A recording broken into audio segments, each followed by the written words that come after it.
The first siren cut through the quiet like a blade. Not the distant kind you ignore, but the close, deliberate wail that tells you it's meant for you. I remember tightening my grip on the wooden railing of the half-finished bridge, the smell of wet cedar and river mud heavy in the air, when my phone buzzed for the third time. Sheriff's office. Below me, water rushed fast from the recent rain, swollen and impatient, the same way the situation was about to become.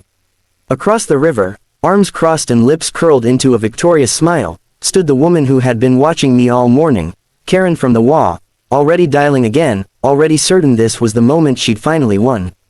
I'd lived in this county most of my life. I knew the river well, knew how it cut the land in two and made simple things, like visiting neighbors, getting kids to school, or bringing an ambulance across during flood season, dangerous or impossible.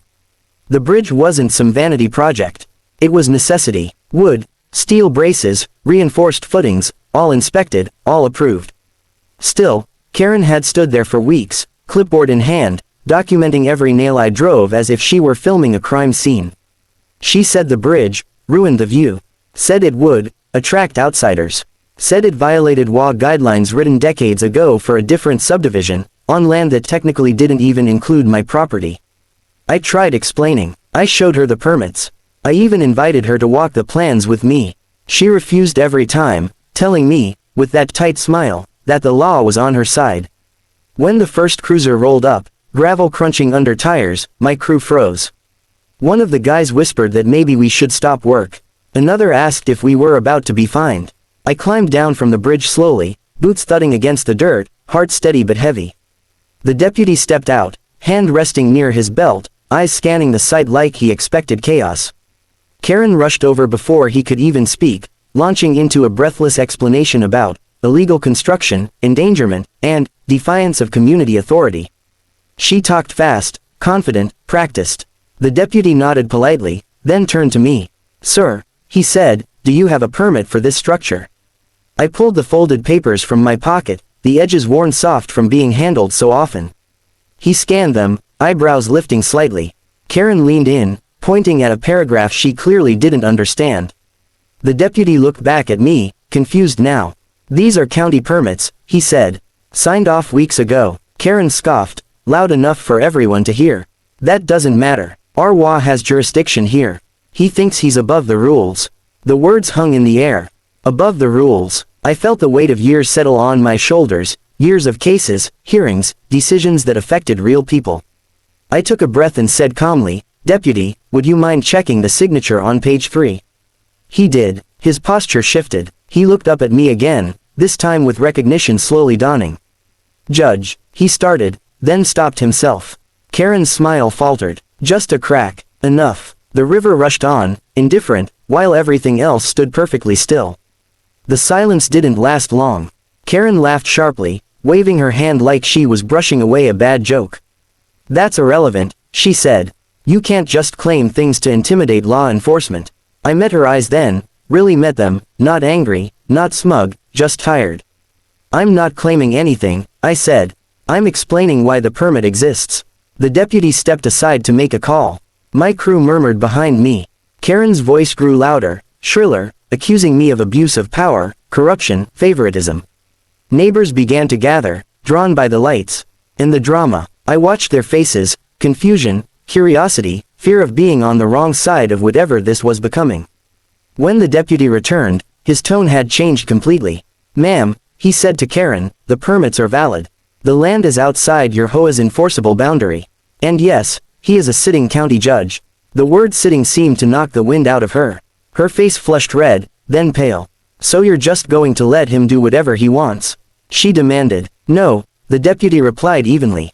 "We're going to let him do what's legal." Karen turned to me then, eyes sharp, voice trembling. "You could have told me." "I did," I said quietly. "Multiple times. You just didn't listen." She left in a storm of heels and curses, promising appeals, lawsuits, exposure. The cruisers pulled away. Work resumed. But the day didn't end there, not for me. Because that bridge wasn't just about wood and steel. It was about everything that came after. That night, my phone filled with messages. Some supportive, some angry. The HOA board sent a formal notice threatening civil action. Social media lit up with half-truths and rumors. People said I'd pulled rank, abused authority, bullied a homeowner. It would have been easy to fire back, to clarify everything publicly, to shut it down with one press release. Instead, I waited. I let the process work the way I'd spent my career insisting it should. Weeks passed. The bridge neared completion. Rain came again, harder this time. The river swelled beyond its banks, fast and dangerous. One evening, just before dusk, I heard shouting. Sirens, again, but different this time, panicked, urgent. A car had slid off the road upstream, trapped by rising water. The old crossing was already underwater. Emergency crews couldn't reach the other side. They used the bridge. I stood there in the rain, watching headlights crawl across the structure Karen had tried to stop, watching firefighters move fast and shore, watching a family pulled to safety. No one said a word to me then. They didn't need to. The next HOA meeting was packed. Karen sat in the back, quiet now, eyes down. The board president cleared his throat and announced that all complaints had been withdrawn. He thanked me, awkwardly, for my cooperation. Afterward, one of the neighbors approached me, voice low. We didn't know, he said. About the floods, about the permits, about you. I nodded. You weren't supposed to, I replied. You were just supposed to be safe. Karen never apologized, but she never called the cops again either. The bridge still stands, solid, used daily by people who once complained about it. Every time I cross it, I think about power, not the kind people fear, but the kind that's meant to serve. Titles fade, authority shifts, but responsibility stays heavy, and it should. Sometimes, the loudest accusations come from people who've never had to carry that weight. And sometimes, the strongest response isn't proving who you are, but letting your work speak when it matters most. The knock came just after sunrise, sharp and official, the kind that doesn't ask permission, it announces consequence. I knew before I opened the door that the bridge hadn't ended the fight. Karen didn't know how to lose quietly, and people like her never walk away when their authority gets questioned in public. I straightened my jacket, took a breath, and opened the door to find a courier holding a thick envelope stamped with the HOA's legal letterhead.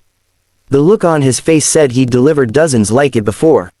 Lawsuits, threats, pressure, fear, wrapped in paper. Inside was everything I expected and more. Claims of misuse of office. Accusations that I'd intimidated law enforcement. A demand that construction cease immediately pending independent review. I set the papers down slowly, not angry, not surprised, just disappointed. This was no longer about a bridge. It was about pride, about someone refusing to accept that rules apply even when you scream the loudest. By noon, the rumors had spread. A local blog ran a headline twisting the story just enough to sting. Comments poured in from people who didn't know me, didn't know the river, didn't know why that bridge mattered. My clerk called to ask if I wanted to issue a statement. I told her no. That silence, when used carefully, can speak louder than any press release. Still, that night, sitting alone at the kitchen table, I felt the weight of it all pressed down hard. Being right doesn't always feel good when everyone's watching you like you're wrong. Construction paused, not because it had to, but because I wanted every step clean, visible, undeniable. Inspectors came out again. Engineers walked the structure inch by inch. Every bolt passed, every measurement cleared. Still, Karen showed up daily, filming with her phone, narrating loudly for an audience she believed would save her. This is what corruption looks like, she'd say, panning across the beams. I kept my eyes forward, hands busy, refusing to give her the confrontation she wanted. Then the storm hit. 3 days of relentless rain turned the river into a roaring wall of brown water. Roads flooded, power lines went down. That night, emergency calls stacked up faster than dispatch could clear them. I was halfway through reviewing case files when my phone rang. Sheriff Miller, his voice tight. Judge, we've got a situation. 2 kids stranded across the river. Old crossing's gone. We need that bridge. I didn't hesitate. Use it, I said. Whatever you need. Lights cut through the darkness as rescue vehicles rolled in. Neighbors stood in doorways, watching, afraid. The bridge held. Not just held, it proved itself. Water slammed against the supports, debris battered the sides, but the structure stayed firm. I watched from the bank as firefighters carried the children across, wrapped in blankets, crying but alive. Their mother collapsed to her knees when she saw them. In that moment, every accusation, every threat, every sleepless night fell silent. The next morning, the footage was everywhere. Not Karen's shaky videos, but clear images of rescue, of safety, of purpose. The same blog that criticized me posted an update. The comments changed tone, slowly. Then all at once, the HOA called an emergency meeting. I walked into that room knowing eyes would be on me, some hostile, some hopeful. Karen sat rigid, arms crossed, jaw tight. The board president cleared his throat and spoke carefully, choosing each word like it might explode. He acknowledged the rescue. He acknowledged the permits. He acknowledged, finally, that the HOA had overstepped. When he asked if I wanted to speak, the room went quiet. I stood, not as a judge, not as an authority, but as a neighbor. This was never about power, I said. It was about access, safety, responsibility. The law exists to protect people, not egos. And when we forget that, we all lose. No one clapped. They didn't need to. Karen didn't look at me when the meeting ended. She left quickly, shoulders stiff, pride bruised but intact. I didn't chase an apology. Some lessons don't come with closure. Weeks later, the bridge officially opened. No ribbon cutting, no speeches, just people using it, kids on bikes, farmers in trucks, families crossing without fear when the rain came again. One afternoon, I saw Karen standing at the far end, staring at the water below. For a second, I thought she might say something. She didn't. She crossed the bridge instead. That was enough, because in the end, justice isn't about proving who's right the loudest. It's about doing what's right when no one's cheering yet. And sometimes, the strongest bridge you build isn't the one over a river, but the one between law and humanity, holding steady when everything else is trying to wash it away.